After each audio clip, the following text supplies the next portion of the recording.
수요일 날 고린도전서 우리가 지금 보고 있는데 고린도전서 7장 지난주에 7장 앞부분을 했고 또 긴 장이어서 7장 뒷부분 이렇게 보게 이렇게 되는데요. 임박한 종말의 관점에서의 어떤 이제 처녀와 어떤 과부의 어떤 그런 제목으로 이렇게 오늘 시간 말씀 나누게 되는데 지난주에는 이제 결혼에 대해서 근데 여기서 이제 이 관점을 정확히 해야 되죠. 임박한 종말 관점에서의 어떤 이 결혼이라든가 이 어떤 이런 것들 이런 것을 이제 생각해 보고 있는데요. 참 이렇게 아이러니합니다. 조금 전에 우리 제가 아는 집사님 남편 집사님이 이제 소천하셨는데 이게 이제 뭡니까? 한 사람의 죽음은 무엇이에요? 개인의 종말이죠. 세상의 종말도 있는데 여기서의 말이 임박한 종말은 세상의 종말이죠. 그런데 세상의 종말이 있기 전에 또 개인의 종말이 있어요. 참 그래서 제가 오늘 설교를 마무리하면서 소식을 듣고 야 이게 하나님이 정말 이렇게 제가 오늘 종말 이야기하고 임박한 종말 이야기하는데 또 이런 어떤 더 이렇게 이런 것이 실제고 이런 것을 깨닫게 하시는구나. 또 예수 믿고 돌아가셨으니까 얼마나 감사하고 또 하나님의 나라 갔으니까 얼마나 감사합니까? 그래서 이 설교와 이 예배가 의미 있는 것이 무엇입니까? 결국 우리가 예수 믿고 지옥까지 하고 천국에 가는 그거 아닙니까? 그래서 오늘은 또 이 설교에 앞서서 또 개인의 종말을 맞는 어떤 집사님 이야기를 듣고 또 오늘 세상이 임박한 그 종말 앞에서의 우리 어떤 삶이 돌이켜보는 그런 또 주제로 이야기 나눌 수 있어서 감사하고 또 우리가 정말 진지하게 듣고 또 이렇게 깨닫고 주님이 또 그렇게 할 때 이렇게 말씀하여 주실 줄 이렇게 믿습니다. 자, 우리 7장 이제 후반부 지금 7장 후반부 결혼과 독신 이야기 후반부로 오늘 보고 있는 것이고요. 그리고 이제 지금 전에 또 도입부, 이렇게 본론부, 종교부에 또 본론부 두 번째 7장부터 15장에 우리가 결혼, 다음 주는 당연히 우상 제물에 대한 이야기를 이렇게 하겠죠. 그리고 고린도 교회 결혼 이런 어떤 문제의 배경 지난주에 이야기를 했죠. 다시 한번 복습하면 이원론적인 철학 사상, 육은 추하고 악하고 또 영혼만 순수하다. 그러다 보면 방종주의, 또 금욕주의, 그리고 고린도 교회는 성적으로 아주 타락한 도시예요. 그 당시에 소돔과 고모라 생각하시면 됩니다. 그런데 이제 놀라운 것은 고린도 교회 내에도 이 임박한 종말 사상이 팽배해져 있어서 이거 뭐 결혼해야 돼 말아야 돼 이런 이슈가 있는 상황에 고린도 사도 바울이 소식을 듣고 이제 편지를 쓴 것이었지요. 그런데 놀랍게도 지금 여기서 결혼이라는 건 좋은 것인데 이상하게 고린도전서의 어떤 이 한 챕터를 통해서 임박한 종말 앞에서의 결혼은 어떤 의미가 있나라는 주제가 성경에 쓰였다는 게 되게 의미가 있습니다. 여러분 예수님도 종말에 대해서 이야기를 하셨죠. 마태복음 24장에 같이 한번 읽어보겠습니다. 시작. 너희가 선지자 다니엘이 말한 바 멸망에 가증한 것이 거룩한 곳에 선 것을 보거든 그때 유대에 있는 자들은 산으로 도망할지어다 지붕 위에 있는 자는 집 안에 있는 물건을 가지러 밭에 있는 자는 겉옷을 가지러 뒤로 돌아키지 말지어다 그날에는 아이벤 자들과 젖먹이는 자들에게 화가 있으리로다 너희가 도망하는 일이 겨울에나 안식일에 되지 않도록 기도하라 이는 그때에 큰 환란이 있겠습니다 창세로부터 지금까지 이런 환란이 없었고 후에도 없으리라. 아멘. 예수님은 예수 믿고 구원받아야 된다는 이 구원 사역을 하시면서 빠지지 않고 이제 말씀하신 것이 종말이에요, 종말. 예수님은 각 사람을 구원하려고 사람들을 구원하려고 있다고 했는데 이 사람들이 살고 있는 이 세상이 종말을 구할 거라는 것을 말씀하고 있어요. 그리고 이것은 지금 요한계시록이 그건데 7년 대환란 이야기잖아요. 요한계시록에 거기에 뭐요? 후 3년 반이 시작하는 그 타임이에요. 이게 사인인 거죠. 후 3년 반에 대환란이 있는데 우리가 이제 7년 대환란 하지만 실질적인 대환란은 후 3년 반입니다. 후 3년 반. 거기 후 3년 반 시작하는 그 시점을 누구를 통해서 말을 했어요? 선지자 다니엘을 통해서 오래 전에. 그런데 예수님이 인용하고 있어요.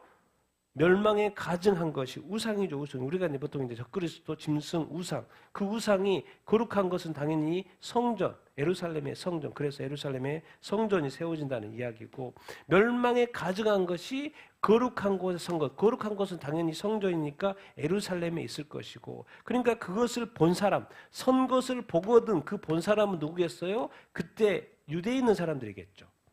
우리야 뭐 TV로 볼 수는 있겠지만은 뭐요? 실제로 그 당시 있었던 사람은 당연히 유대에 있는 유대인들이겠죠. 예루살렘에 사는 사람들이니까. 근데 그때 뭐라 그래요? 성전에 멸망에 가증한 것, 우상이겠죠. 그것을 서거든 어디로 도망해라? 산으로 도망하라는 거예요. 이 말은 지금 예수님의 예언이니까 실제로 이루어질까 안 이루어질까요? 실제로 이루어질 일이에요. 그게 언제냐? 이것뿐인 것이지. 지붕 위에 있는 자는 집 안에 있는 물건을 가지러 가지 말라는 거예요. 내 집 안에 뭐 중요한 거 있는데? 근데 예수님이 말해요. 가지러 가지 마. 밭에 있다가 겉옷을 가지러 뒤로 돌이키지 말라는 거예요. 지금 이 순간 무조건 도망쳐야지. 거기서 또 뭐요? 당연히 겉옷을 가져 저기다 놔뒀는데 그것조차도 가지러 가지 말라는 거예요. 그날에는 아이 벤 자들, 젖 먹이는 자들. 우리가 이 땅에서의 출산하고 아기 낳고 임신하고 아주 축복된 시간이죠. 근데 이때는 아이 벤 자들, 젖 먹이는 자들이 뭐가 있을 거라는 거예요? 화가 있을 거예요. 지금 유대인 지도자들한테 예수님이 화 7개나 화 있을 거라고 그래요. 종교 지도자들이.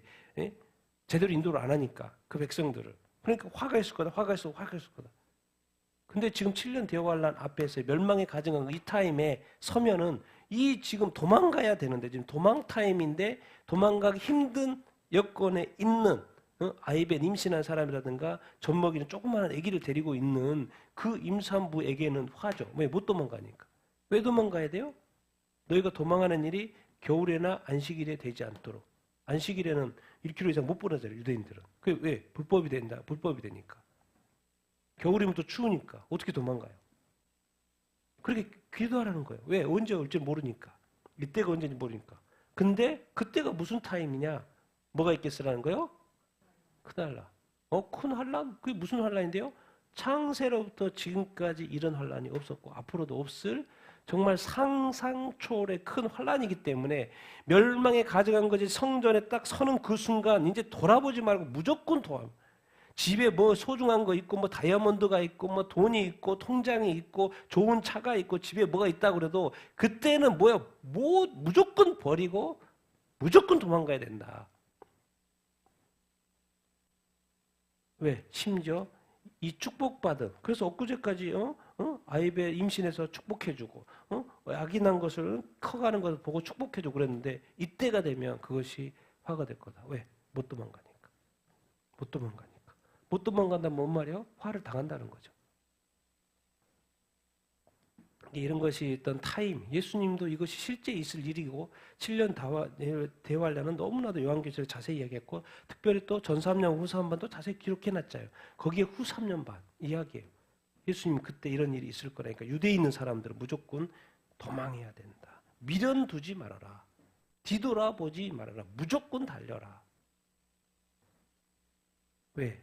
대환란이기 때문에 그렇습니다. 이때는 용서도 없고 정말 상상 초월의 그러니까 예수님이 지금 사실 예수님조차도 이 땅에 오셔가지고 복음도 전했지만 이 세상의 종말에 대해서 정확하게 이야기를 구체적으로 해 주셨던 것을 볼 수 있습니다. 이 임박한 종말에 대해서 이상하게 지금 고린도서 7장에 이 결혼 이슈와 이 종말 어떤 사상이 팽배하면서 이것을 지금 접목해서 사실 결혼이라는 이야기를 통해서 진짜 임박한 종말에 대해서도 설명하고 있는 것을 볼 수 이렇게 있습니다. 예수님도 그런 어떤 임박한 종말에 대해서 이야기를 이렇게 했던 것을 우리가 기억 이렇게 하고 그래서 이제 지난번에는 또 결혼 이슈, 이제 오늘은 또 처녀와 어떤 과부와의 어떤 결혼 문제, 재혼 문제 어떻게 해야 되냐 그런 이슈. 그러면서 제가 또 종말의 때에 대한 이런 것들도 잠시 좀 이야기하고 그렇게 이야기를 이렇게 하도록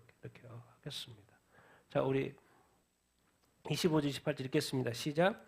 처녀에 대하여는 내가 주께 받은 계명이 없으되 죄의 자비하심을 받아서 충성스러운 자가 된 내가 의견을 말하노니 내 생각에는 이것이 좋으니 곧 임박한 환난으로 말미암아 사람이 그냥 지내는 것이 좋으니라. 내가 아내에게 매었느냐 노이기를 구하지 말며 아내에게 노였느냐 아내를 구하지 말라. 그러나 장가가도 죄짓는 것이 아니요 처녀가 시집가도 죄짓는 것이 아니로되 이런 일들은 육신의 고난이 있으니 나는 너희를 아끼노라. 아멘. 처녀는 이제 결혼 안 한 미혼자겠죠. 이게 미혼자인 이 처녀에 대해서 내가 주께 받은 계명은 딱히 없다는 거예요. 근데 주의 자비하심을 받아서 충성스러운 내가 뭘 말한다는 거예요? 의견을 이렇게 말한다. 이렇게 말을 이렇게 하면서 내 생각에는 이것이 좋으니 곧 뭐가 있을 것이다? 임박한 환란이 있을 것이다. 이것이 보통 이제 고린도전서가 쓰여진 연대가 AD 한 55년 정도 이렇게 있죠. 그래서 이제 조금만 64년만 되면 이제 네로의 박해가 있고, 그래서 로마 박해가 이렇게 있는 어떤 상황들. 그래서 이제 기독교는 엄청난 박해 속에 들어가죠. 그게 사도 바울은 AD 67년이죠. 64년에 네로 박해가 시작이 되면서 거기에 연결돼서 이제 사도 바울이 이제 목 베어 죽는 그런 어떤 환란, 그걸 알고 있는 거겠죠. 그래서 내 생각엔 이것이 좋으니 곧 임박한 환란으로 말미암아서 사람이 뭐 하는 게 좋다? 그냥 지내는 게 좋다. 왜? 환란 앞에서의 결혼은 뭐예요? 오히려 더 화가 될 수 있다. 이제 그런 이야기를 하는 거예요. 임박한 환란 앞에서. 근데 여기서 이제 임박한 환란이 돼 있는데 또 영어로 보면 이제 present라는 현재의 고난, 현재의 환란으로 그렇게 되어 있어. 근데 이 현재라는 그 헬라어 단어가 또 임박한으로도 뭐 해석할 수 있나 봐요. 그래서 우리 거 개혁 개정은 임박한으로 해석을 이렇게 했는데 전체적인 흐름상 임박한도 의미가 이렇게 맞아요. 현재의 고난도 그렇고. 근데 사람이 뭐 하는 게 좋다? 그냥 지는 게 좋다. 사도 바울은 이렇게 말을 하고 싶어 했겠습니까? 잘 먹고 잘 살고 좋은 사람, 좋은 배우자 만나서 결혼 잘하고 아들, 딸 낳고 행복하게 살아 이렇게 말하고 싶었겠죠. 또 다른 부분에서는 그렇게 말하고 있죠. 그런데 앞에 그 어떤 조건이 있어 전제가 임박한 환난 앞에서는. 그러니까 기혼자는 뭐예요? 이혼하지 말고 내가 아내에게 매었느냐 노이기를 구하지 말고 아내에게서 노였느냐 아내를 구하지 말고 이미 이혼했냐 그러면은 또 아내를 또 재혼하지 말라는 거죠. 이혼도 하지 말고 기혼자애들 이혼도 하지 말고 재혼도 하지 말라고 그래요. 왜? 임박한 환란 때문에 그러는 거예요. 미혼자들은 뭐예요? 결혼이 오히려 뭐가 될 수 있다? 고난을 자초한 것이 될 수 있다라는 식으로 지금 임박한 환란 앞에서의 지금 미혼자들한테 이야기를 하고 이렇게 있는 거예요. 바울은 지금 절대로 독신주의가 아닙니다. 본인은 독신이지만 독신주의자가 아니에요. 결혼을 또 이야기를 읽어보면 결혼을 하지 말라는 것도 아니에요. 결혼 금지를 말하는 것도 아니에요. 근데 조건이 뭐예요? 하나님의 전제가 임박한 환란이 오는 이 앞에서의 이 결혼이 오히려 화가 될 수 있다라는 식으로 말을 하는 것이죠. 그러면서 말하잖아요. 장가가도 뭐가 아니다? 죄가 아니고 시집가도 죄가 아니다. 죄가 아니에요. 그렇죠. 결혼하고 시집가고 장가가는 것은 죄가 아니죠. 그런데 뭐는 받을 수 있다는 거예요? 자기가 원하는 대로 장가가고 시집갈 수 있는데 뭐는 받을 수 있다? 육신의 고난을 받을 수가 있다. 그러니까 나는 너희들이 고난받기를 원치 않는다. 나는 너희를 아낀다. 뭔 말입니까? 저게 이제 임박한 논란, 좀 되게 더 넓게 이제 보통은 해석을 이렇게 넓게 해석하는데 주님의 재림 전에요. 주님이 재림 전에는 뭐가 있어요? 7년 대환란이 있어요. 특히나 7년 대환란 때에 결혼한 상황 또 뭐죠? 예수님이 말했던 후 3년 반이 시작할 때에 멸망에 가증한 것이 성전에 서는 그 타임에 결혼한 사람, 임신한 사람, 어린애가 있는 사람 뭐가 있어요? 화라고 그랬죠. 결혼할 수도 있고 장가갈 수도 있고 시집갈 수도 이렇게 있는데 그러나 임박한 환란, 그 환란에서는 뭐가 있을 수 있다? 고난이 있을 수 있다. 결혼은 금지하지는 않는데 이 임박한 환란에 대해서 내가 너희를 아끼기 때문에 너희가 고난을 받지 않았으면 좋겠다. 그런 이야기를 이렇게 하는 거예요. 그러면서 임박한 환란의 관점에서 자꾸 설명을 하는 거예요. 그걸 이해해야 됩니다. 여기서는 평범한 상황의 평안의 때에 이게 말하는 게 아니에요. 임박한 환란. 그래서 임박한 환란에 대한 설명을 더 해야 되니까 또 다시 이야기를 해요. 29절에서. 같이 읽겠습니다. 시작. 형제들아 내가 이 말을 하노니 그때가 단축하여진 고로 이후부터 안에 있는 자들은 없는 자 같이 하며 우는 자들은 울지 않는 자 같이 하며 기쁜 자들은 기쁘지 않은 자 같이 하며 매입한 자들은 소유하지 않는 자 같이 하며 이 세상을 이용하는 자들은 다 이용하는 자 같이 하라. 이 세상의 외형은 사라짐이니라. 아멘. 앞에서 이제 임박한 환란이라고 했고 이제는 또 단어를 바꿔서 형제들아 내가 이 말 하노니 그때가 뭐에 됐다? 단축되어 됐다. 원어상으로는 그냥 쇼트입니다. 짧다. 이제 그때가 아주 짧다. 이제 가까이 왔다. 그때가 단축되었다. 단축된데 긴데 짧아진 듯한 느낌인데 약간 번역이 좀 그렇죠? 그때가 아주 짧다. 이제 다 왔다. 이제 가까이 왔다. 이렇게 번역하는 게 좀 나을 텐데.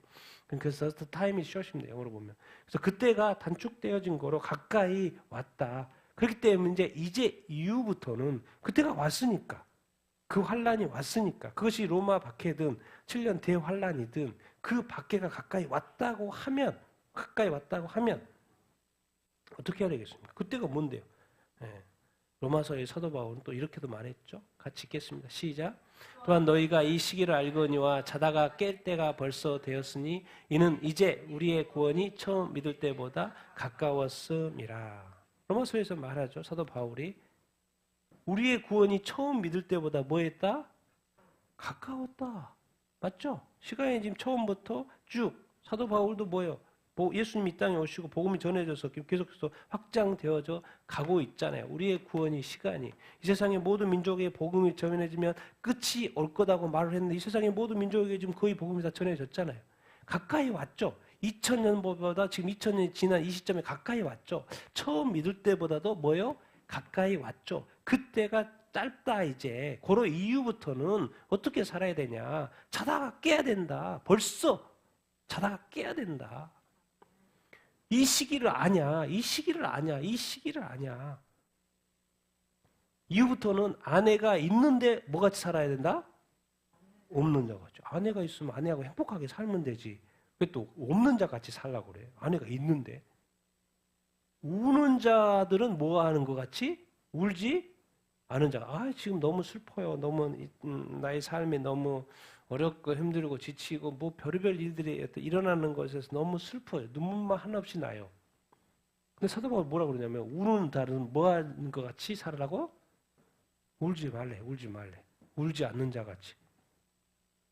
지금 내가 너무 기뻐. 뭐 좋은 일이 있고 성공했고 좋은 차, 좋은 집 샀고 뭐 행복해. 일도 잘 되고 기뻐. 근데 뭐 한 자 같이? 기쁘지 않은 자 같이. 매입하는 자들은 뭐 한 자 같이? 우리가 뭘 사잖아요. 소유하기 위해서 사잖아요. 집도 그렇고 뭐 땅도 그렇고 소유하려고 사잖아요. 그래 매입하는데 뭐 하지 않는 자 같이 살라는 거예요? 마치 안 산 것처럼 살라는 거예요. 이 세상을 이용하는 자들은 뭐예요? 약간씩 바뀌었습니다. 우리 성경에는 매매라고 되어 있는데 매입이 맞죠? 바이 사는 거예요, 사는 거. 그러니까 매입이죠. 그리고 이 세상을 이용하는 자들은 이 세상의 물건이라고 하는데 이 세상이 말입니다. The world입니다. This world예요. 이 세상을 이용하는 자들은 다 뭐 할 것 같이? 이용을 못 한다는 거예요. 더 소유하고 더 가져서 근데 그것을 어차피 다 소용하지 쓸 수 없다라는 그 관점의 사고를 가지라는 거예요. 도대체 왜요? 도대체 왜요? 왜? 기쁘면 기뻐하고 살아야지. 사면 너무 소유하니까 좋지. 이 세상 거 마음껏 이용해야지. 안에 있으면 행복하게 살아야지. 슬프면 또 슬프고 어떡해. 근데 슬퍼하지 말래. 결론 왜? 이 세상의 외형은 다 뭐한다? 사라진다. 없어진다. 네가 아내가 있냐? 그거 다 끝나. 울나? 울음도 이제 끝나. 뭐야? 기뻐하느냐? 기쁨도 끝나. 네가 소유했다고? 그것도 끝나. 이 세상에 뭐 이것저것 하고 싶고 이거 이용한다고? 그것도 끝나. 왜? 이 세상의 외형이 다 뭐한다? 없어진다는 거예요. 왜? 대환란 후에 다 없어요. 대환란으로 파괴되고 다 없어지잖아요. 더 이상 그것이 의미가 없다는 거예요. 뭘 가르쳐 줍니까? 결혼에 대한 어떤 사회적인 관계, 여러 가지 친구 관계, 여러 가지 어떤 관계들이 있잖아요. 이 결혼, 여기서 이제 결혼 이야기하고 있으니까 이 사회적인 관계도 끝난다는 거예요. 그리고 이 매매하고 이런 경제적인 활동, 여러 가지 활동, 일들이 많이 있잖아요. 종말이 되면 그것이 다 사라져요, 안 사라져요? 다 사라진다는 거예요. 이게 우는 것이 우는 게 아니고 기뻐하는 것이 기뻐하는 거예요. 매입하는 것이 매입하는 게 아니에요. 세상 이것저것 이용하는 것이 이용하는 거 아니라는 거예요. 다 종말이 되면 뭐 할 거라는 거? 다 사라질 거. 그때가 단축되었다. 짧다. 자다가 깰 때다. 이렇게 생각해 보면 뭐예요? 지금 2000년도보다 복음이 많이 전파돼서 진짜 훨씬 종말이 가까워서 안 가까웠어요?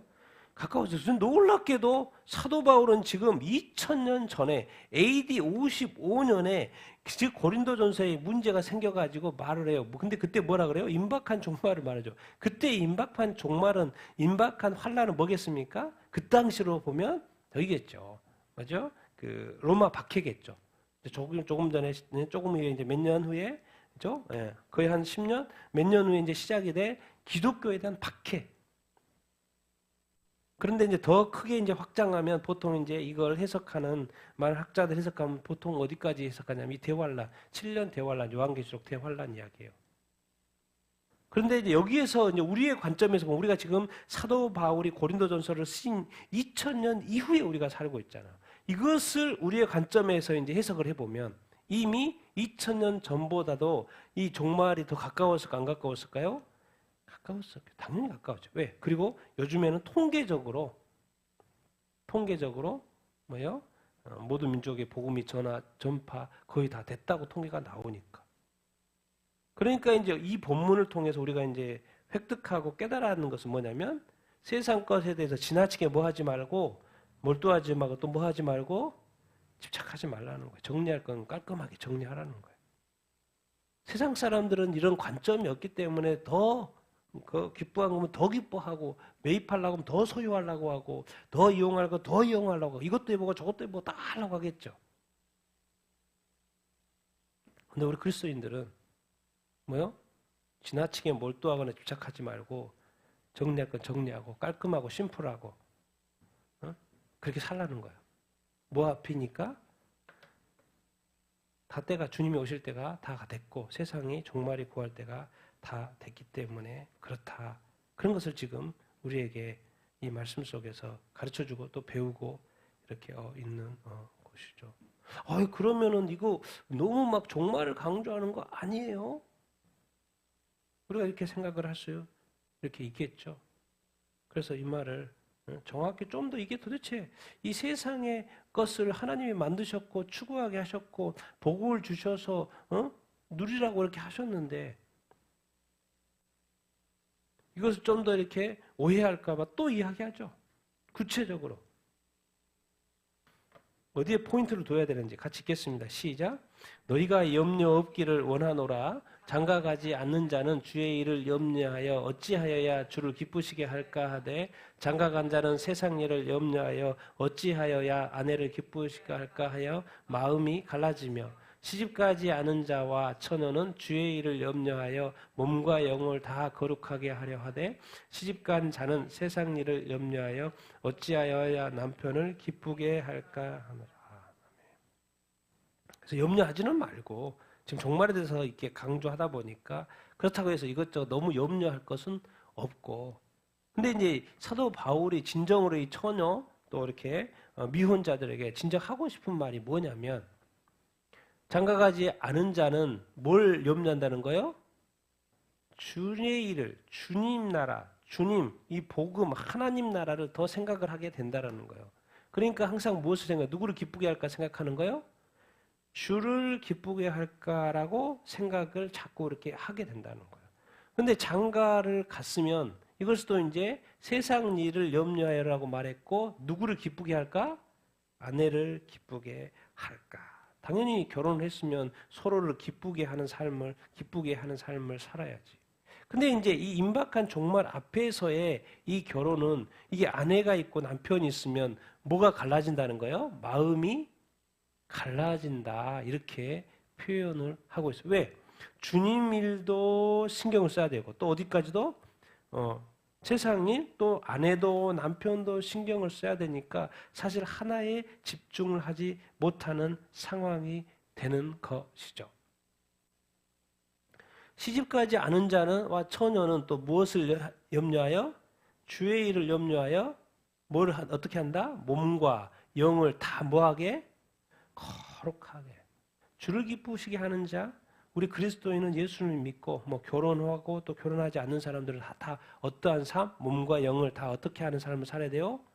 거룩하게 하는 삶을 살게끔 돼 있죠. 근데 여기서는 또 이제 결혼과 결혼하지 않는 것, 또 시집가지 않은 자, 또 미혼, 또 처녀들은 또 몸과 영을 다 거룩하게 하는데 온전히 이렇게 모든 걸 신경 쓸 수 있죠. 그런데 시집 간 다음 이후부터는 또 누가 있어요?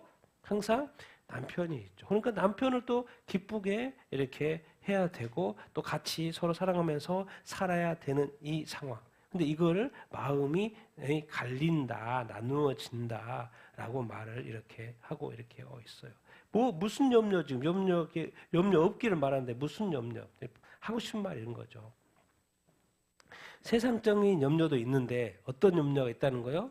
제가 이제 표현을 교회적인 염려라는 이런 건 없죠. 근데 단어를 만든 거죠. 세상하고 교회를 또 나눠서 이 땅에 세상이 추구하는 것이 있는데 이 땅에 또 이 세상에 뭘 세웠어요? 주님이 교회를 세웠죠. 그럼 교회가 생각하는 그 뭐예요? 늘 꿈꾸는 건 뭐예요? 이 하나님의 나라, 이 복음 전파, 사람 살리는 거, 그리고 뭐예요? 사람 영혼 구원, 사람 구원 이렇게 있죠. 그래서 교회적인 그 생각, 교회가 끊임없이 생각하는 것, 그리스도인이 끊임없이 생각하는 것, 주의 일이고 주를 기쁘시게 할까? 주님이 무엇을 기뻐하시지? 하나님의 나라, 이 구원, 복음, 사람 살리는 거, 그거 계속해서 그것을 집중하여 나아가죠. 자, 그런데 이제 교회 오는 사람들은 그래도 내가 어떻게 주님의 나라와 먼저 하나님의 나라와 의를 추구하면서 살아야 되는지를 깨닫고 알고 배우고 그렇죠. 근데 교회에 나오지도 않고 성경도 보지도 않고 기도도 하지 않고 그런 사람들은 자꾸 뭐에서 멀어져 가요? 이 교회적인 염려에서 생각이 자꾸 멀어져 가죠. 그러면 자꾸 이제 뭐가 들어와요? 세상적인 염려가 들어오는 거예요. 세상적인 걸로 다 나의 마음들이 가득가득 이렇게 차는 것을 우리가 이제 우리에게 적용을 해볼 수 이렇게 있는 것이죠. 그래서 사도 바울이 그러니까 이걸 통해서 결국 이제 뭘 자꾸 이렇게 표현을 하고 싶어 하는 거냐 이렇게 생각을 해볼 수 있어요. 주님도 있고 나도 주님도 있고 나한테 남편이 있고 아내가 있는데 어느 순간 누가 자꾸 우상화 되는 거예요? 배우자가 우상화 되는 거예요. 배우자가 오늘 교회 가지 말자는 거예요. 어디 가자는 거예요. 그럼 이때 어디 가야 되는 거예요? 주님께로 가야 되는 거예요? 예배하러 가야 되는 거예요? 아니면 남편의 의견을 따라야 되는 거예요? 남편이 기뻐하는 것은 어디 가자는 좋은 데 가자고 하는 그 말인데 의견인데 그거를 따를 것인가? 주일 예배를 빠질 것인가? 주일 예배를 갈 것인가? 내가 너무 좋아하는 거 취미든지 뭐 여러 가지가 있어. 근데 내가 교회 가는 것보다도 주일날 이걸 하고 싶어. 그것이 골프일 수도 있고. 또 뭔가 어떤 계획일 수도 있고. 어떤 여행일 수도 있고 취미. 자기가 좋아하는 거.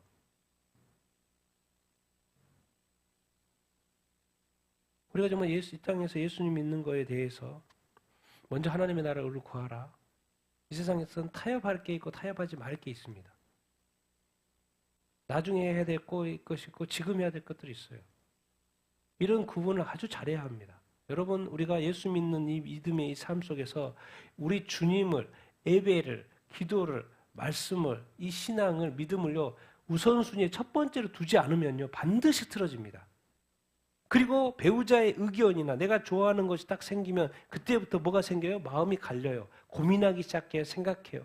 거기서 사탄이 하나 딱 클릭하면은 일단 제끼고 그걸 하게끔 돼 있어요. 사도 바울은 어떤 그런 염려.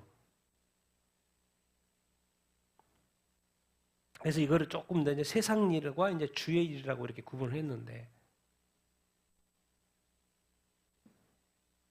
지금 결혼 하나에 갖고 처녀 결혼 하나 마냐 이런 거 가지고도 지금 어디까지 이야기하고 있냐면 결국 우리 사람은 처녀든 기혼자든 미혼자든 항상 누구를 기쁘게 하는 삶을 우선순위로 살아야 된다? 주님을 기쁘시게 하는 삶을 먼저 항상 우선순위하며 살아야 된다. 지금 그 말을 사도 바울이 지금 하고 있는 것입니다. 그럼 사도 바울이 그럼 결혼하지 말라는 거예요? 그런 말 하는 게 아니죠. 그런 말 하는 게 아니고 정말 우리 삶에 내 삶에 정말 주님 우선순위로 살고 있냐? 정말 주님 사랑하냐? 정말 그 예배에 대한 기쁨이 있냐? 이 구원에 대한 감사가 있냐? 내가 그 어떤 이 만약에 환란이 오고 사실 뭐 이 개인적인 환란이 있잖아요. 그 당시에 이제 교회적인 환란, 나라적인 환란, 로마 박해로 인하여서 오는 그 환란, 어떤 그런 어떤 환경적인 환란, 나라적인 환란도 이렇게 있지만 사실 우리가 각각의 개인의 삶 속에 얼마나 개인적인 환란이 얼마나 많습니까? 질병일 수도 있고, 재정일 수도 있고, 뭐 관계일 수도 있고, 재정일 수도 있고 여러 가지 환란이 이렇게 많이 이렇게 있거든요. 그때 우리가 어떻게 하냐는 거예요. 그때 어떻게 하냐는 거예요. 그때 어떻게 하냐는 거예요. 과연 그때 먼저 주님이 떠오르냐는 거예요. 주님을 찾냐는 거예요. 주님께 기도하는 거예요. 주님께 의지하는 거예요. 주님께 나아가자는 거죠. 그런 것을 계속해서 성경은 정말 내가 모든 상황 속에서 주님 우선순위, 주님을 찾는 그런 거, 주님을 구하는 그런 삶을, 신앙생활을 내가 하냐 안 하냐. 주님은 최악이 있고요. 중간악이 나쁜 상황이 있고 약간 나쁜 상황들을 다 허락하실 수 있어요. 왜? 약간 나쁜 상황이 안 되면 더 나쁜 상황을 허락하고 더 나쁜 상황이 아니면 더 나쁜 상황을 허락할 수 있죠. 왜? 내가 변화되기를 원하니까. 나를 축복하기를 원하니까. 내가 잘 되기를 원하니까. 여러분 이 세상의 결혼조차도 심지어 남녀조차도요. 결국엔 이 모든 그림이 뭔 거예요? 주님과 나와의 신랑, 예수, 신부, 나와의 뭐예요? 관계인 거예요. 이것은 하나의 다 지나갈 모형인 거예요. 심지어 이 결혼 관계조차도 이 땅에서의 결혼 관계지 이제 저 천국에서는 그게 아니죠. 주님이 우리의 신랑이 되죠. 이 그림. 그러니까 항상 주님을 우선시하고 하는 그런 어떤 습관 신앙. 특별히 여기서는 뭐예요? 이제 또 이 임박한 종말 앞에 서니까 더 그래야 되겠죠. 더 몸과 영이 거룩해야 되고 더 주를 기쁘시게 하는 삶을 살아야 하겠죠. 그러니까 마음을 갈리는 그 일들이 있으면 안 된다. 오히려 이런 건 딱 일단 결혼하기 전과 후는 완전 달라지니까. 그래서 결혼 기혼자 이야기 했고 이제 오늘 미혼자 이야기를 이렇게 하는 거예요. 결혼하고 나서 꼭 주의 일을 우선시하는 삶을 살아야 된다. 이거 자꾸 이렇게 부담 주는 거 아니에요, 주님? 그러니까 35절에 다시 이야기를 해주죠. 이게 그게 아니라고. 같이 읽겠습니다. 시작. 내가 이것을 말하면 너희의 유익을 위함이요 너희에게 올무를 놓으려 함이 아니니 오직 너희로 하여금 이치에 합당하게 하여 흐트러짐 없이 주를 섬기게 하려 함이라. 다시 말하죠. 뭐요? 내가 이것을 말하면 결혼하지 말라는 이야기가 아니고 다 너희의 뭘 위해서 지금 말하고 있다? 너희 위해서. 너희한테 뭐가 지금 올감이 뭐 넘어지게 할 것도 뭐 장애물, 올무를 뭐 하려고? 놓으려고 하는 것이 아니다. 잘 들어보라고. 궁극적으로 내가 이렇게 말하는 것은 너를 위한 것이고 너희로 하여금 이치에 합당해. 고린도 교회죠. 그 당시에 고린도 교회 이치에 합당하게 행하여 뭐가 없이? 흐트러짐이 없이. 지금 뭐예요? 고린도 교회가 완전히 흐트러졌잖아요. 그래서 어느 순간 막 금욕주로 가 있어. 결혼해야 되나 말아야 되나 이게 분별이 안 돼. 그리고 막 교회가 막 흐트러지고 있고 막 난리야 난리. 그리고 무슨 파. 너무 교회가 복잡해졌어. 어떻게 해야 할지도 모르고. 흐트러짐이 없이 누구를 섬기게? 주를 섬기게. 교회는, 크리스찬은 항상 우선순위가 누구요? 주님이죠, 주님. 근데 지금 무슨 꼴이에요, 지금? 고린도 교회가 이런 거. 우리 지금 이거 소돔과 고모라 이야기 알잖아요. 천사들을 통해서 소돔과 고모라 어느 정도 타락했는지 지금 보내가서 확인하고 또 불심판 내리는 그 장면에 몇 명 살아요. 몇 명. 부부하고 롯의 부부하고 딸 네 명 나갔잖아요. 4명. 그 도시에 그 어마어마한 소돔과 고모라의 그 도시에 4명 나갔어요. 4명. 4명 살았다니까요. 근데 같이 가다가 소환성 조그마한 산 그렇게 멀지도 않은 그 소환성 가다가 지금 불심판이 내리고 있는데도 그 아내가 뭐예요? 세상에 대한 애착과 미련이 남아있어. 그래서 뒤돌아봐요? 안 돌아봐요? 뒤돌아봐요. 뒤돌아보지 마라 그랬죠. 뒤돌아보면 안 된다. 뒤돌아보면 안 된다. 무슨 일 있어도 뒤돌아보면 안 된다. 하나님의 나라는 쟁기를 잡고 앞으로 가는 거지 뒤돌아보는 거 아니야. 성경도 말했죠. 여기서는 롯의 아내가 뒤돌아봤다라는 그 케이스지만 성경에는 모두에게 말씀하시는 말이 있어요. 하나님의 나라는 손에 쟁기를 잡고 뭐요? 앞으로 가는 거지. 절대로 뭐 하지 말라? 뒤돌아보거나 뒤로 가지 말라는 거예요. 우리에게 적용하는 말씀이죠. 근데 롯의 아내는 뒤돌아봤어요? 안 봤어요?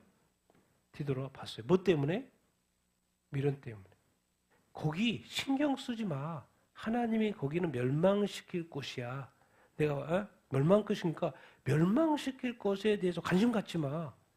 거기에 뭐가 있었고 관계가 거기에 다 있었고 뭐 좋은 것이 있었고 그랬더라도 거기가 하나님이 멸망시킬 것이니까 거기에 대해서 미련 갖지 마. 우리가 좋아하는 것들이 있어요. 근데 알고 봤더니 이것은 하나님이 멸망시킬 거야. 근데 얼마나 많은 사람들이 거기에 대한 애착과 미련이 있어가지고 그걸 버리지 못합니까? 그렇다가도 이 땅에 이 시대의 교회와 성도들이 어떻게 돼요? 롯의 아내처럼 된 사람이 얼마나 많습니까? 버리지 못하는 거예요. 하나님이 멸망시키고 하나님의 나라에 이런 것은 없다고 말해도 그것을 자꾸 붙드는 거예요. 그걸 못 버려. 못 버려. 너의 유익을 위해서 버리라. 정리해라. 근데 우리가 이 세상에 대한 이 애착과 이 미련 때문에 뒤돌아보고 버리지 못하고 사도 바울은 너희의 유익을 위해서 말한다고. 옳으면 옳은 게 아니야. 거기는 어차피 멸망이야. 하나님 벌이야. 거기는 바벨론이야. 바벨론. 그 바벨론은 멸망받을 곳이야. 근데 네가 왜 거기에 들어가? 네가 왜 거기에 동참해? 그것은 악이야, 죄야. 네가 어디 악에 동참해? yes, no. 너 맞으면 yes, 틀리면 no. 그거밖에 없어. 미련 갖지 마. 왜? 소돔은 불심판 받을 거라니까. 이 세상은 불심판 받을 거라니까. 대환란, 이 환란이 오면 심판받아. 그런 거에 대해서 관심 갖지 말라니까. 버리라니까. 떠나라니까. 뭔 말이야 지금. 지금 고린도 교회가 이렇게 가고 있는 거예요 자꾸. 주님 사도 바울이 가서 잘 몇 년 전에 가서 교회를 잘 세워 잘 쓰고 있는지 같더니 교회가 분열 싸우고 결혼 한 해 만에 금욕주의 막 방종주의 사랑 우선주의 막 복잡해진 거죠. 자꾸 뭐요? 세상하고 닮아가라. 세상의 우상이 막 들어올라 그래. 그래서 우상의 재물을 먹어만 해. 죄 아니면 막 복잡해졌어. 진정으로 참으로 주님을 섬기는 것이 흐트러짐 없이 주님을 섬기는 것이 뭔가 이치합당한 것이 도대체 뭔가 사도 바울이 계속해서 가르쳐 주고 있죠. 사도 바울이 말하는 거야. 너희의 유익을 위한 거야. 궁극적으로 뭔 말이라는 거야. 결혼하거나 안 하는 것이 중요한 것이 아니라는 거예요. 지금 이것을 하나의 모델을 통해서 이 문제를 이제 질문을 던졌으니까 이거를 통해서 이제 하고 싶어하는 사도 바울의 그 의도. 그것이 니들이 지금 세상 가운데 살면서 교회에 나오지만은 세상 가운데 살면서 뭐 하지 말라는 거예요? 왕자왕하지 말, 왔다 갔다 하지 말라는 거예요. 궁극적으로 사도 바울이 하신 말은 뭐예요? 흐트러짐 없이 주를 섬기라. 일편단심 누구만을 섬기라? 주님만을 섬기며 살아. 바울파가 어디가 있어? 아볼로파가 어디가 있어? 베드로파가 어디가 있어? 어떻게 목사님파가 따로 있고 장로님파가 어디가 있어? 교회는 오직 누구 중심으로? 예수 중심으로 예수님만 흐트러짐 없이 오직 예수님만 믿고 또 믿으면 또 예수님을 또 섬기고 섬기는 것은 예수님을 또 따라가는 것이고 예수님을 사랑하는 것은 예수님의 계명을 지키는 것인데 예수님의 계명은 뭐예요? 서로 사랑하는 거. 그럼 사랑하면서 사는 거. 예수님을 섬기는 거. 흐트러지지 말라는 거예요. 결혼 이야기 한 해 만에 결혼해. 상관없어. 결혼하고 하는 것이 죄가 아니야. 그게 중요한 게 아니고 네가 정말 주님 사랑하냐. 지금 이때도 결혼하기 전도 후도 흐트러짐이 없이 주님을 끝까지 너는 사랑할 수 있냐. 또 임박한 환난 앞에서도 너는 주님을 사랑할 수 있냐. 주님을 사랑하냐. 지금 너의 믿음은 흐트러졌냐 흐트러지지 않았냐. 그것을 지금 사도 바울은 말하고 싶은 거예요. 결론은 뭐예요? 처녀에게도 미혼자에게도 결국 하는 것은 너가 지금 주님을 흐트러짐 없이 사랑하고 있고 섬기고 하고 있고 예배하고 있고 지금 따라가고 있냐. 사도 바울이 너한테 지금 뭐 편지 써가지고 너를 뭐 이렇게 올가매고 걸려 넘어지게 할 어떤 뭐 이렇게 하려고 하는 게 아니야. 다 너의 유익을 위한 거고. 결론은 너로 하여금 누구에 집중하게 하려고? 주님. 그래서 우리가 정말 주님 사랑하는지, 정말 주님 정말 잘 따라가고 있는지, 주님을 잘 섬기고 있는지, 나의 주님을 향한 마음은 일편단심인지, 막 이런 것을 좀 생각을 해보자. 그런 것을 라는 것이에요. 그러면서 이제 홍기가 찬 딸 이야기를 합니다. 같이 읽겠습니다. 시작. 그러므로 만일 누가 자기에게 처녀딸에게 대한 행동이 합당하지 못한 줄로 생각할 때에 그 처녀딸의 홍기도 지나고 그같이 할 필요가 없거든. 원하는 대로 하라. 그것은 죄 짓는 것이 아니니 그들로 결혼하게 하라. 그러나 그가 마음을 성하고 또 부득이한 일도 없고 자기 뜻대로 할 권리가 있어 그 처녀딸을 그대로 두기로 하여도 잘하는 것이니라. 그러므로 결혼한 자가 더 말하거니와 결혼하지 아니한 자는 더 잘하는 것이니라. 아멘. 여기 무슨 처녀딸 이야기 다른 번역으로 돼 있죠. 약혼자라고 돼 있는데 이건 잘못된 번역입니다. 잘못된 번역. 왜 저렇게 했는지 개정할 때 좀 확실히 좀 단어 좀 바꾸고 이렇게 해서 확실하게 하지. 사람들도 자꾸 헷갈리게 자꾸 그렇게 번역을 해놨는지. 자기의 처녀딸에 대한 막 권리가 이야기 나오잖아요. 무슨 권리? 도대체 왜 결혼 한 해 말아를 왜 이 권리, 이것을 이제 정확히 이해하려면 그 당시에 로마와 유대 사회는 딸의 결혼 결정권이 누구한테 있는 거예요? 부모한테 있는 거예요, 부모한테.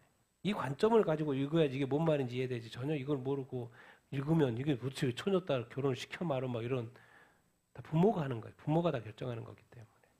근데 처녀딸이 있는데 혼기가 다 됐어요. 근데 아직 결혼을 안 시키는 상황이에요. 근데 원하는 대로 하라는 거예요. 죄를 짓는 것이 아니니까 그들로 뭐 하게 하라? 결혼하게 하라는 거예요. 그런데 부모가 아니 나 결혼 안 시키고 싶어. 자기 뜻대로 할 권리가 있어. 그래서 그 처녀딸을 뭐요? 그대로 두기로 해. 결혼 안 시킨다는 거예요. 그래도 뭐 한다는 거예요? 잘하는 거다. 그렇지만 그대로 둬도 되지만 또 결혼시켜도 해도 된다 안 된다? 된다. 지금 그 말을 하고 있는 거예요. 근데 이걸 비교를 어떻게 하냐? 결혼하는 자가는 뭐 하다는 거예요? 잘하는 거예요. 결혼하는 것도 괜찮다는 거예요. 근데 결혼하지 아니하는 것이 뭐하다? 더 잘하는 것이다. 그러니까 이제 사도 바울의 지금 이 상황은 뭐예요? 뭐예요? 지금 종말을 생각하고 있는 거예요. 종말을 생각하고 있으니까 안 하는 것이. 자기도 지금 독신 생활이잖아요. 안 하는 거죠. 오직 주의 일을 해보니까 결혼을 해가지고는 주의 일을 정말 다 할 수 없을 것 같은 그런 상황. 그러니까 또 여기서도 그렇게 이야기하는 거예요. 자기 딸에 대해서 결혼을 하는 게 좋냐 안 하는 게 좋냐. 또 정말 임박한 환난 앞에서의 결혼 안 하는 것이 더 잘하는 것이죠. 근데 해도 괜찮다. 그런 이야기를 하는 것이죠. 그러니까 우리가 이제 한 가지 기억해야 될 것은 뭐요? 하지 말라는 게 아니잖아요, 지금. 그렇죠? 하지 말라는 게 아니요. 해도 잘하는 것이고 안 해도 더 잘하는 것이라는 뿐이지 하지 말라는 이야기는 아니에요. 그래서 우리가 종말의 때에도 어떻게 살아야 돼요? 정상적으로 살아야 돼요. 정상적으로 밥 드시고 운동하시고 건강 챙기시고 회사 생활 하시고 신앙생활도 하시고 정상적으로 생활해야 돼. 왜?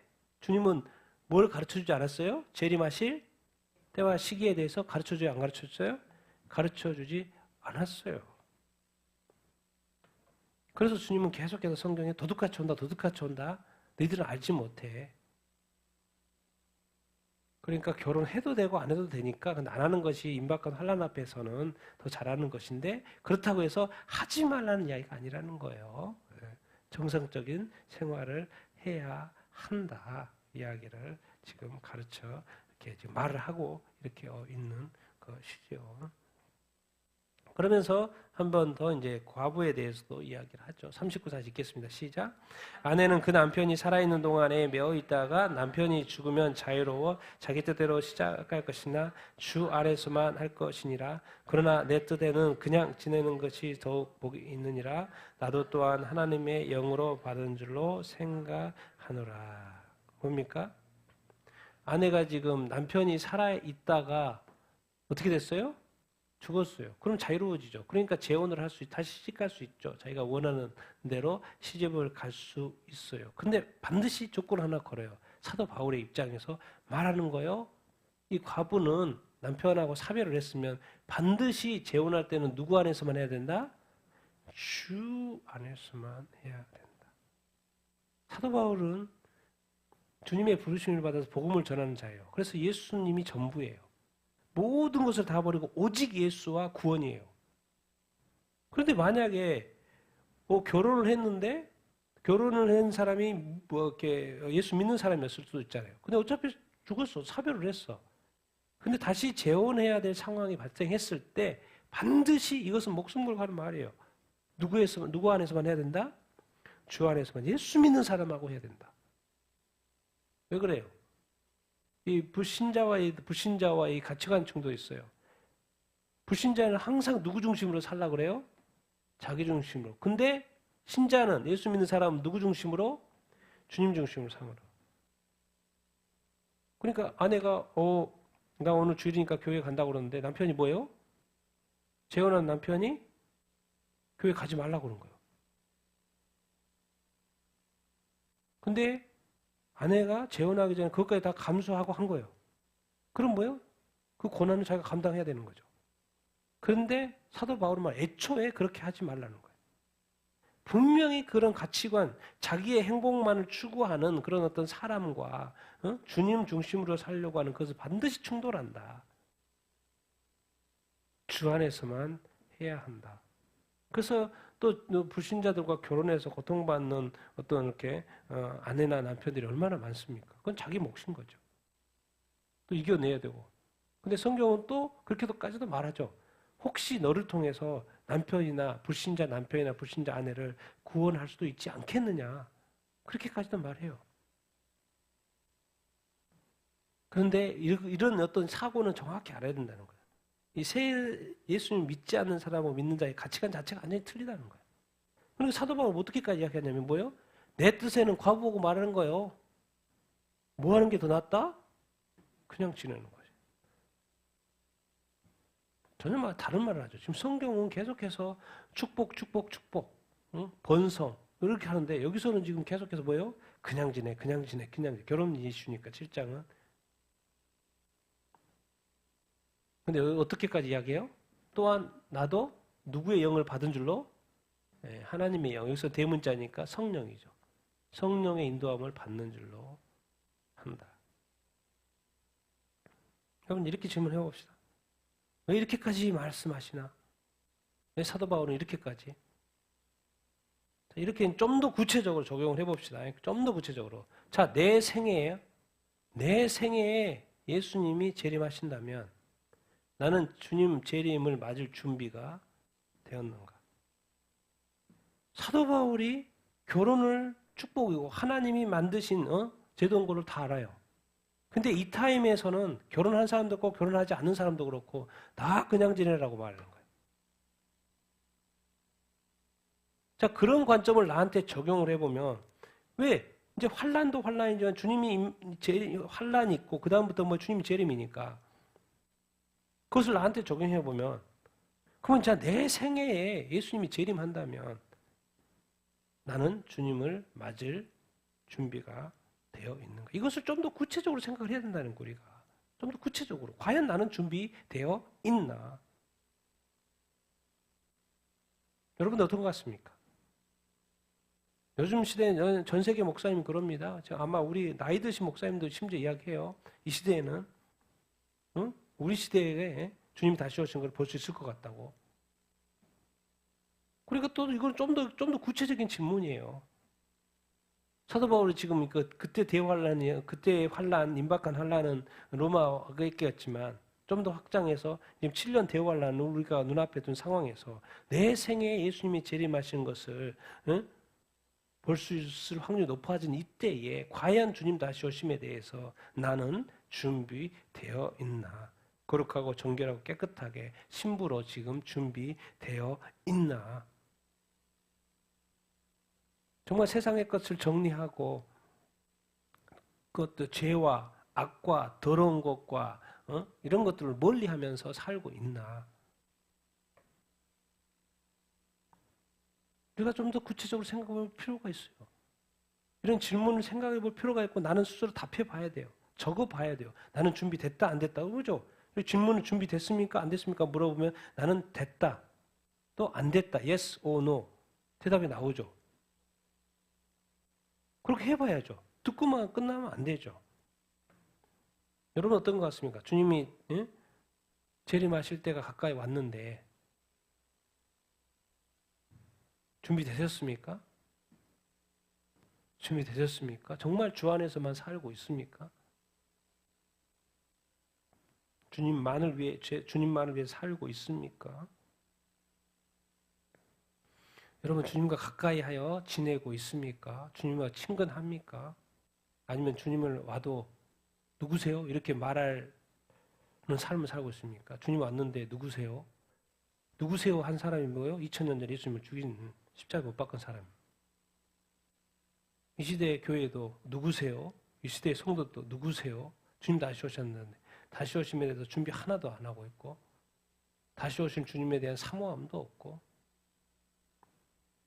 누구세요? 많은 교회와 성도들이 그렇게 반응할 거예요.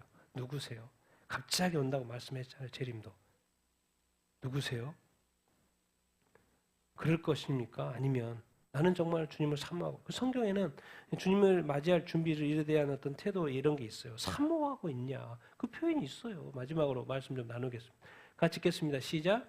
이제후로는 나를 위하여 의의 면류관이 예배되었으므로 주곧 의로운 재판장이 그날에 내게 주실 것이며 내게만 아니라 주의 나타나심을 사모하는 모든 자에게로니라. 만물의 마지막이 가까이 왔으니 그러므로 너는 정신을 차리고 근신하여 기도하라. 무엇보다도 뜨겁게 서로 사랑할지니 사랑은 허다한 죄를 덮느니라. 서로 대접하기를 원망 없이 하고 각각 은사를 받은 대로 하나님의 여러 가지 은혜를 맡은 선한 청지기 같이 서로 봉사하라. 주님이 나타나는 건 뭐예요? 주님의 재림이요. 주님의 재림을 뭐 하는 자? 사모하는 자. 사도 바울이요. 이제 디모데후서의 마지막 서신이에요. 쓰고 이제 얼마 이후에 선교에 순교. 그 자기가 남겨놓은 제자, 세워놓은 제자 디모데에게 하는 말이에요. 이제 나는 죽는다. 이제 나를 위하여 의의 면류관 예비되었고 주 곧 의로우신 그 재판관이 그날에 내게 주실 것이다. 그날은 뭐 주님 오시는 날이겠죠. 정말 주님의 나타나심을 재림을 뭐 하는 자에게도 준다는 거예요. 의의 면류관을 사모라는 데는 살 수가 있어요. 사도 바울은 지금까지 사모하고 살았고 그 사역을 다 마쳐가는 것이고 우리에게도 뭐예요? 우리에게도 또 나도 정말 나는 주님의 재림을 뭐하고 있는가? 사모하고 있는가? 주님의 재림을 사모하는 모든 자에게 주신대. 이 땅에 몇 명의 크리스찬들이 주님의 다시 오심을 재림을 사모하며 삽니까? 난 여러분들 주님의 재림을 사모하며 살게 되길 축원합니다. 아멘. 만물의 마지막에 가까이 왔습니다. 앞에 지금 계속해서 사도 바울이 말하고 있는 거예요. 여기서 이제 베드로전서니까 베드로가 쓴 서신이죠. 베드로 서신 서에서 말해요. 자, 만물의 마지막에 가까이 왔다면 어떻게 살아야 돼요? 정신을 차려야 된다니까요. 근신해야 돼요. 그리고 뭐 해야 돼요? 기도해야 돼요. 마지막 때는요. 기도하기가 점점 더 어려워져요. 왜? 상황이 복잡해지고 어려워지고 경제가 힘들어지고 막 그러기 때문에 뭐가 안 돼요? 기도가 안 돼요. 정신. 복잡해져요. 정신을 차리고 근신하여 뭐 해라? 기도해라. 그리고 무엇보다도 뜨겁게 뭐 해라? 서로 사랑해라. 사랑은 뭘 덮는다? 허다한 죄를 덮는다. 근데 뭐예요? 자꾸 어떤 사람이 죄를 지었어. 그럼 그 죄에 대해서 뭐예요? 지적하고 비난하고 그렇게 살죠. 주님의 명령은 뭐예요? 좀 죄를 지었어도 덮어줘라. 덮어줘라. 덮어줘라. 그것이 사랑이다. 덮어주는 것이 사랑이다. 예수님은 새 계명을 준다고 해서 서로 사랑하라고 그랬어요. 근데 베드로는 뭐라고요? 뜨겁게 사랑해야 된다. 뜨겁게 사랑해야 된다. 미지근하게 사랑하고 미지근하게 믿으면 안 된다. 사랑도 뜨겁게 서로 사랑해야 되고 죄를 지으면 좀 덮어줘라. 사랑 덮어주는 것이 사랑이다. 서로 대접하기를 뭐 없이 하고 원망 없이 하라. 대접하려면 하고 원망하려면 하지 마. 이 말이에요. 왜? 대접해놓고 원망해가지고 꽝이 되는 거예요. 오히려 문제가 되는 거예요. 이스라엘 광야에서 원망. 대접하려면 제대로 하고 뭐요? 반드시 뭐 없이? 원망 없이 해라. 각각의 은사를 받은 대로 하나님의 은혜를 가진 선한 청지기 같이 서로 뭐 해라? 봉사하라. 서로 봉사, 서로 대접, 서로 사랑. 그리고 뭐 해라? 개인적으로 반드시 뭐 해라? 기도해라. 여러분, 이 때가 마지막 때가 될수록 더 기도해야 될 줄 이렇게 믿습니다. 그리고 뜨겁게 사랑해야 돼요. 더 사랑하고 더 사랑하고 더 사랑하고 죄를 지어도 덮어주고 용서해주고 해야 된다니까요. 그리고 뭐예요? 서로 대접하고 서로 뭐하고 하나님 주신 은사가 있으니까 그 은사를 잘 활용해서 서로 봉사해야죠. 자기의 유익과 자기의 영달이 아니에요. 우리 그리스도인의 삶은. 주님의 나라와 교회를 위하여 서로 봉사하고 서로 도와주고 서로 세워주고 서로 이끌어주고 그거면 다예요. 우리가 받을 영화도 없고 우리가 받을 영광도 없는 것입니다. 주님은 성경에 다시 오신다고 말씀하셨고 임박한 이 환난도 반드시 이렇게 예언을 하셨기 때문에 그것은 반드시 이루어집니다. 그 예언 앞에서 있기 때문에 우리가 어떻게 살아야 되는지를 정확히 말하고 있는데 오늘은 이제